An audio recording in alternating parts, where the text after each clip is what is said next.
नमस्कार, आपण पाहताय सांगली न्यूज। भैरवनाथ यात्रा कमिटीला मुंबई हायकोर्ट कोल्हापूर खंडपीठाचा दणका। जिल्हाधिकाऱ्यांना दिले आदेश। भैरवनाथ यात्रा कमिटीला मुंबई हायकोर्ट कोल्हापूर खंडपीठाचा दणका बसला। जिल्हाधिकारी सांगली यांना हायकोर्टाच्या खंडपीठाने 3 महिन्यात सदर जागेवरील विषयात गुणदोषावर आधारित कारवाई करण्याचे आदेश दिले।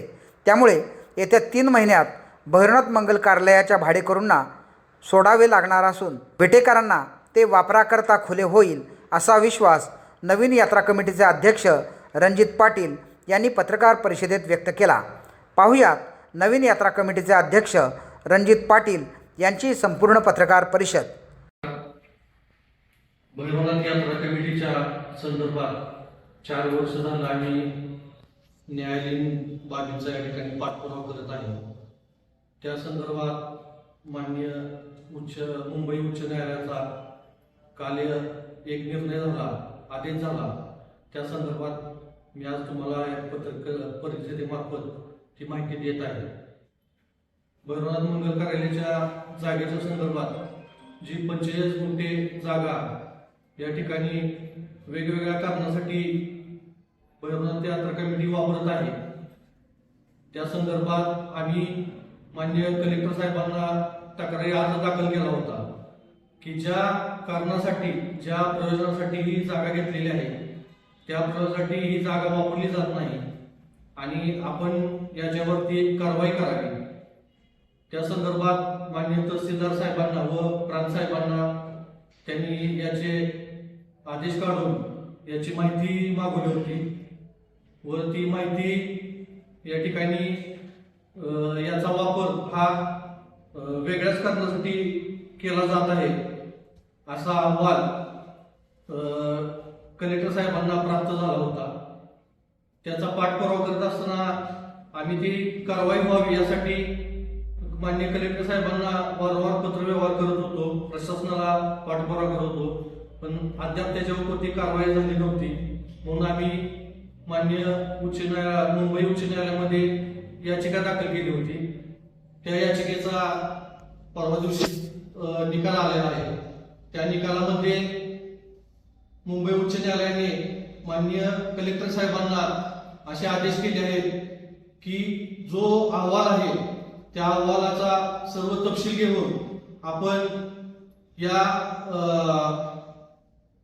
भैरवनाथ मंगल कार्यालयाच्या 45 गुंठेच्या जागेवरती योग्य ती कारवाई करावी आणि हा निकाल कालच मुंबई उच्च न्यायालयाने दिला आहे। त्या संदर्भात आज विटेकरांना एक आनंदाची बातमी खरंच म्हणावी लागेल, कारण की हे भैरवनाथ मंगल कार्यालय पहिल्यापासून या ठिकाणी लोक आपल्या विटेनगरीतील लग्नासाठी कार्यक्रमासाठी वापरत होती। त्यानंतर या ठिकाणी मनमानी कारभार जो झाला फर्निचर मॉलसाठी आणि एका गॅरेजसाठी ही जागा भाड्याने देण्यात आली व इतर कॉलेजच्या जागेसाठी ही जागा वापरली जात होती, पण विटेकर नागरिकांना याचा काहीच उपयोग होत नव्हता।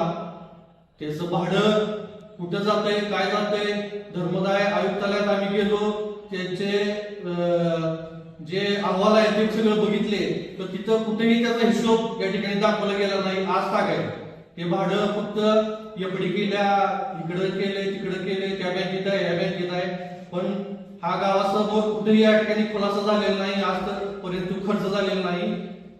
म्हणून आम्ही याचा पाठपुरावा करत असताना हा निकाल या ठिकाणी मुंबई उच्च न्यायालयात आला। ती आनंदाची बातमी आहे आज आणि काही या 3 महिन्यातच विटेकर नागरिकांना हे भैरवनाथ मंगल कार्यालय खुलं होईल व आपल्या विटेकर नागरिकांचे व नागभक्तांना या ठिकाणी या जागेचा या ठिकाणी वापर केला जाईल। भैरवनाथ यात्रा कमिटीची 4 गुंठे जागा जी मायनर रोडला आहे त्या संदर्भात आम्ही मध्ये उपोषण करून त्या जागेसंदर्भात सर्व कायदेशीर कागदपत्राची कारवाई या ठिकाणी झालेली आहे। त्यात सर्व यात्रा कमिटीच्या नावावरती आहे, परंतु माननीय संदीप पाटील साहेब त्या ठिकाणी बंगला बांधून राहत आहेत। तर माझी त्या अध्यक्षांना अशी विनंती आहे की आपण त्यांना लवकरात लवकर त्या बंगल्यातून काढून टाकून ती जागा या ठिकाणी भैरवनाथ यात्रा कमिटीच्या स्वाधीन करावी व ती मोकळी करून घ्यावी. आणि संदीप पाटील साहेबांना माझा एक विनंती आहे की आम्ही सर्व कायदेशीर कारवाई करत आहोत. असा आपल्यालाही उद्या कोर्टाच्या मार्फत निकाल येईलच आणि आपल्याला तो बंगला खाली करावा लागेल व सर्व गावाला घेऊन आम्ही तिथे त्या बंगला खाली करण्यासाठी संदर्भात जो पाठपुरावा लागेल तो आम्ही सर्व यात्रा कमिटीच्या मार्फत करणार आहोत. तर अध्यक्षांना माझी एवढीच विनंती आहे की कोणत्या कारणासाठी आपण तुम्ही त्यांना तिथं ठेवलेला आहे, तुमचा काय जो आर्थिक व्यवहार आहे तो तुम्ही पूर्ण करावा व तो बंगला खाली करावा अशी माझी या ठिकाणी त्यांना विनंती आहे. ती जागा ही विटेकरांची आहे, भैरवनाथ यात्रा कमिटीची आहे, त्यामध्ये कुणाचाही पैसा नाही, ती लोकांनी दान केलेली आहे आणि ती जागा आपण विकून त्या संदीप पाटील यांना दिलेली आहे. तर ती लोकांच्यासाठी व नाथभक्तांसाठी खुली व्हावी आणि नाथाच्या पालख्या तिथे ठेवण्यासाठी विसाव्यासाठी ती जागा आहे, तर ती लवकरात लवकर खाली करावी अन्यथा आम्ही पुढची कारवाई करू. सांगली न्यूजसाठी विद्याधर कुलकर्णी, विटा.